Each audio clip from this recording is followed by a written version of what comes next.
Welcome back to the Actors Buzz podcast. I don't know why I say it that way. The Actors Buzz. We need to get weird. I am going to work on that. I apologize. I'm sure it's annoying everybody, but we're glad you're here.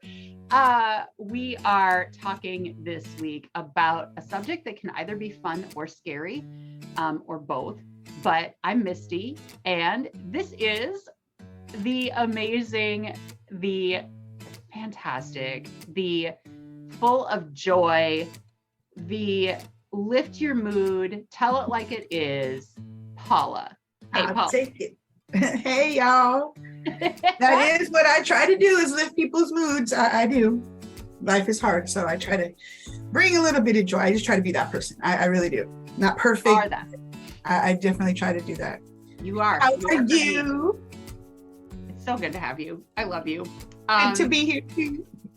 Okay, if you're new here, this is a podcast by actors for actors. This is not experts in the field telling you the 27 steps for you to launch your career and win an Emmy in 6 months. This is not that. This is actors who are in the grind, doing the auditions, putting together, figuring out what the heck is a headshot and where do I get it and why is it so expensive? If I wanted to dabble in voiceover, what do I need to start buying and where do I do that? These are actors who are living that life daily, finding their way through this career and this passion. And so if you're one of those kinds of actors, this is for you, because this is who we are. So having said that, we are going to talk today about improv. I love improv. I know it's scary for a lot of people, but yeah, it's fun. It's like extra fun. To me, it's extra fun in the acting because you get to put your own spin on it. It's the yes and. You always have to say yes and. And it's funny, real quick side note, it was sometime after the improv class that we took, I saw something online and it was basically saying in the job situation, that is what bosses, that is the answer. Yes and. And I'm like, again, how does acting mimic life? Right. I'm like, when I see that, I'm like, and because they were saying the same points as far as the improv, it's like, don't just shut it down. Give it room to breathe. Yes, and that sounds good, and let's do this. Mm-hmm. Yeah, I thought that was interesting. I'm like, okay. It's crazy how often things that become kind of the tenets or the foundation of acting skills, just in regular life, I find myself leaning on them and pulling from them. And even this weekend, I had a really good friend in from California, and I get to see her like once every year, maybe. And she was formerly an acting student of mine. And so we get together and she's kind of this free spirit wild child. And so when a crazy idea comes up, she's so good. And we'll look at each other and be like, yes, and, And so yeah, it comes up in life. We use those tenets. And I think it's valuable when even Brian and I will get in a debate about something and where my instinct is to be like, no, actually, it retrains your brain to go, yes, to acknowledge their position. Yes, first. Yes, exactly. That's valid. Mm-hmm. And what about this? Right. Exactly. Like you said, it keeps the juices flowing, the ideas flowing. When you say no, it's like, okay, we got to go back to the drawing board. That bullet point didn't work. But right. When you say the yes and, it leaves that door in there like, okay, and you can say your part too, but I'm still acknowledging you. And isn't that we all want to just be acknowledged? True. It's true. God, that's so true. Yeah. Yeah. So guys, if you take nothing away, if you're like, 10 minutes into this podcast and you tap out, take that with you, that you can use the yes and of improv in life, in your discussions, even in your heated moments. And it's such a validating way of having a conversation. You might find yourself in more productive feedback versus just the, you want to know what the opposite is. It's no, actually, that's a killer. Yeah. Because no matter what, like you said, when the other person hears no, it's like, that's all they heard. They have heard nothing after no. Yep. Yes. Exactly. And yes, and yes. Okay, so let's start by kind of defining improv. What does improv mean to you? When I say we're going to do an improv class, what does that mean? What do you interpret that? I interpret that as we have the box, and you'll tell us what the box is, and then we will act in said box. It's not thinking outside the box, as you have pointed out to. It's inside the box. Again, I was thinking about this on one of my walks, how this mimics life, because it's like that's what I do too. I'm like, okay, let's say your budget. I got $100. That's my box. We gonna work with that $100. Yep. And if and what are you going to get for the $100? You decide. And it's kind of like that's what the improv. You're like, this is you'll give us a synopsis, or synopsis. Yeah. And then we're gonna go around and do some fun acting. And it's ad lib. It's the part that excites me is keeps you quick on your feet. You got to keep thinking. You're like, okay, you got to pay attention. Again, the active listening. Yes. You cannot check out. I mean, you can't check out acting at all, but especially improv, because you're gonna be looking real stupid. Mm-hmm. You have to. Oh God, I love that. It requires attention, and it requires presence, that you stay, because you're invested in the choices being made around you, because they will directly impact your choice, because it hasn't been written yet. And so I have to stay locked into what you're doing, because you will throw a curveball. And if I'm sleeping, like, we're dead in the water. Like, yeah. And you got to pay attention to everybody who's in the group too, because again, so you can feed off of those things too. Yeah. You're like, okay, I might not have said nothing with that, but you just it's kind of like, I don't know, it's like we're all just jumping in the pool, and we're all just, but you got to pay, if you want to keep afloat, you got to pay attention to what everybody's saying. I don't, that just kind of came to me, but yeah, it's like, otherwise you're going to be over there like drowning because you're not paying attention to the yes and. What are we talking about? You're going to land on someone. Exactly. And I think like from all the classes I've taken, the part that does scare people is the fact that and I think you even said that there was no rules, or you didn't like that. And I see that being scary, but at the same time, I find that invigorating too, because it's like, oh, you can think for, throw anything out there as long as it's yes, and as long as you're feeding off the last person. Yeah. But yeah, the box analogy is perfect, because then it's like, okay, these are my boundaries. Yes. Yeah. I think that's the fear factor of improv. For people who like structure, they like to know, okay, what's my responsibility in this scene, right? What are my lines? What mark do I have to hit? Where's my entrance? Where's my exit? Who am I interacting with? Those are the safety nets of acting for us. Like, yeah, that's less decisions I'm responsible for. Yeah. And when we say improv, everybody thinks, oh crap, unscripted.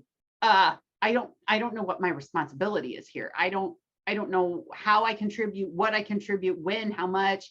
But giving that understanding that we always start with a box. There's a structure, there's a premise that we're going to start with. Mm-hmm. Not just, okay, 3 of you in a room and improv. Like, you gotta start somewhere. Right. Yep. So giving that box, just knowing that's where my boundaries are, that's what I play inside of. And anything goes inside of that box. Like, it takes some of the fear off, I think. At least it did for me. Just having that, just to hang on to. Yeah. And that's funny that you say that, because I do like structure, and I like all that, okay, that way I can dot my T's, check. But for some reason, improv, I love it. I love, I guess, the non-structure of it, I guess. But, but there is a structure. I like the flexibility. It's like so open, and then it's always funny. That's the part. It's always freaking hilarious. Yep. Always. Yep. Yeah. Okay. So that brings me to the next question. When you first started improv, what was the hardest or scariest part about it for you? I would say just being quick on my feet to come up with something. Be like, okay. But the more you do it, it's just like muscle. The more you do it, the better you come. And maybe at first I didn't like what I said, but as long as you doing it, you'll get better at it.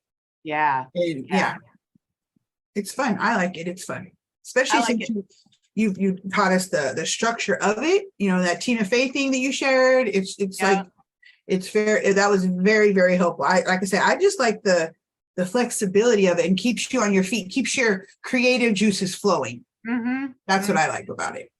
That Tina Fey thing that Paul is talking about, Tina Fey wrote an article about improv, and one of the ground rules or the foundations that she mentioned was that it's really important that you add something, that it's not just saying yes, but that you're adding an element.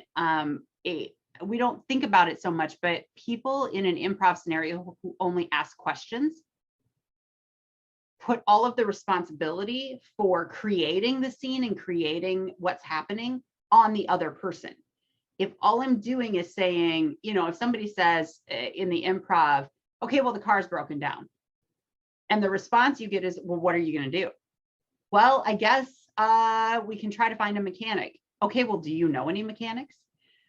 Okay, well, all of a sudden, the one person is responsible for coming up with everything. So forcing yourself that you're not just going to ask questions, you're going to add an element, you know, so that helps. If nothing else, if I'm frozen in the moment in an improv, okay, what can I throw in? What can I add, you know, to this? Even if I take us in a crazy direction, at least I've added something, you know, like, well, we could go to the mechanic, but the aliens kidnapped him last week. Okay, here we go. Yeah, exactly. An alien scene. Like, yes, it's so good. So you talked about practice and doing it. So how has improv gotten easier for you? And what steps have you taken that make it easier for you? What are the tangible things that you have done that make improv more accessible? The yes and the active listening and responding. Mm-hmm. Those are, I mean, and again, I take those to my regular acting classes too. Yeah. But like I said, like with the improv, I just feel it's like I just get excited when I get excited by acting, period. I just love it. But with the improv, it's kind of like, it's kind of like when you go, remember when you were in elementary and you would have free play, you could just do whatever you wanted. Yes. It's kind of like that, but you still have your boundaries. You can't leave the school. Right. So you have to still be here, but it's kind of like that. You're like, you just get to express yourself. You totally get to, I mean, you're still listening, so you still have to yes and, but you get to throw your own twist and whatever in there. Right. Yeah. And that's what I like that. It's fun. Yep. I also like that you talked about practicing. I think we have to accept that the first time we try anything, there's a level of uncertainty and fear.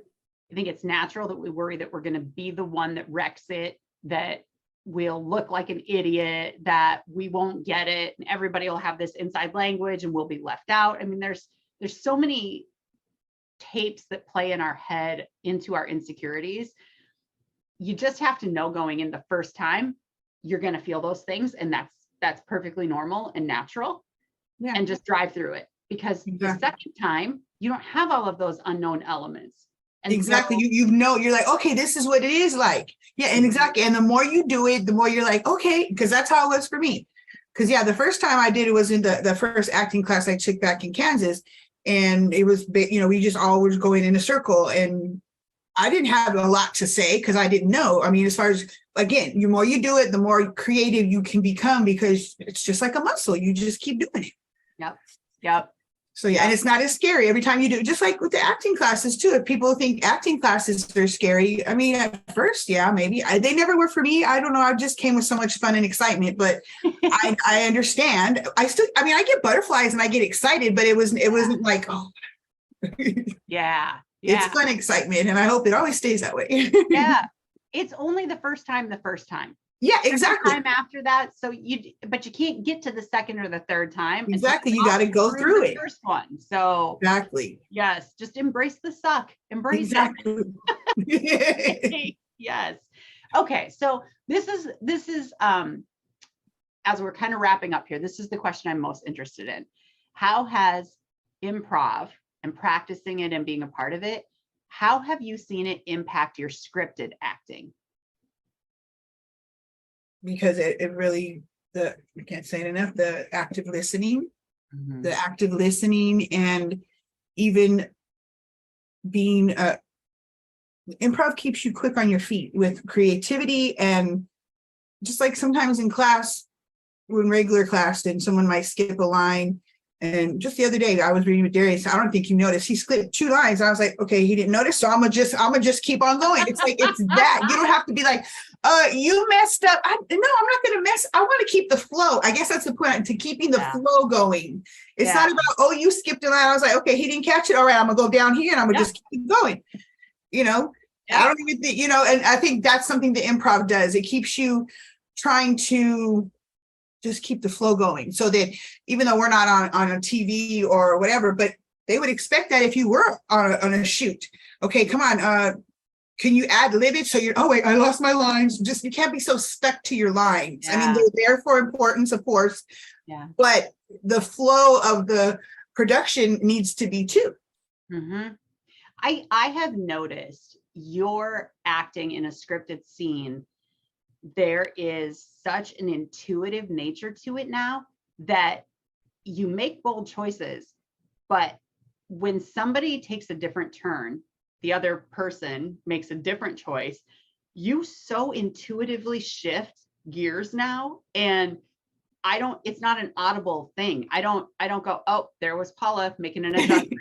I don't feel that. It's just, you're so present in the moment. You're so present to what is happening. And I think you can almost directly correlate that to the skills in improv and to the forced presence. Now presence is second nature. And I notice it. I feel it in those scenes. Like, that was a nice move. That was a nice counter move. That was, increase that tactic. Absolutely. If she's going to give you that, then heck yeah, you go, And I like those scenes. Like, there's been times, where it's like sparring back and forth. I love those scenes. I love them because it has a little touch of improv, even though it's scripted, but the tactics we're choosing. So that's where the improv comes in. Because actually, now that I just said it, that's where the improv isn't acting every day when we pick our tactics. Because that's not all the time is it in the script. Sometimes, but not all the time. Yeah. And we have to know, like, how, okay, this is what I need. How do I get it? Exactly. Well, I'm not going to get it that way because they're being a hard ass. So now I got to try something else, It's funny because I think it's a skill we use so often when we're children. When we're trying to get what we want from somebody, we use with big eyes, pouty lips. Kids don't care. They just go down the list. They get it. Temper tantrum, threaten to run away, offer to do the dishes for a month. Like, kids flip through tactics like a Rolodex. And if you don't know what that is, you're young, you're too young. But Rolodex, right? Through a TikTok feed where it just keeps shoving videos down your throat every 15 seconds. There you go, kids. But we lose it as an adult. I think we lose the flexibility of that and we get set. This tactic works for me, so this is the one I'm going to choose every time. And when it doesn't, I give up. And in scenes and in improv, you have to shift tactics. You have to continue to try something new to get what you told me your character has to have. Exactly.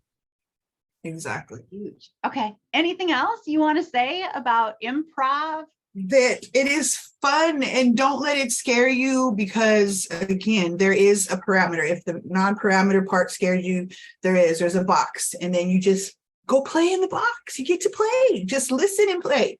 You listen and be creative. And it's fun. And the more you do it, the more you get better at it. Just like with acting, just with anything. Yes. And it's not as nervous.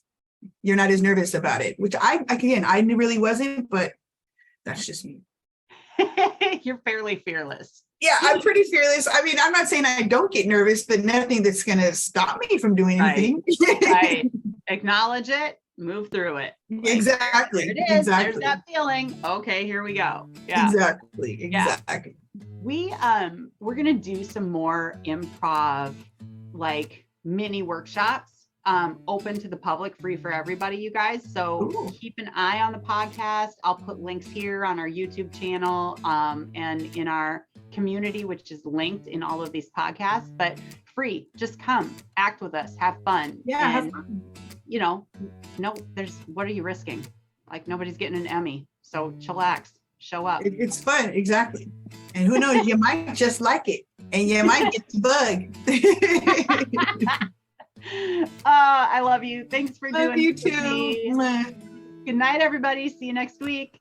Mwah. Mwah.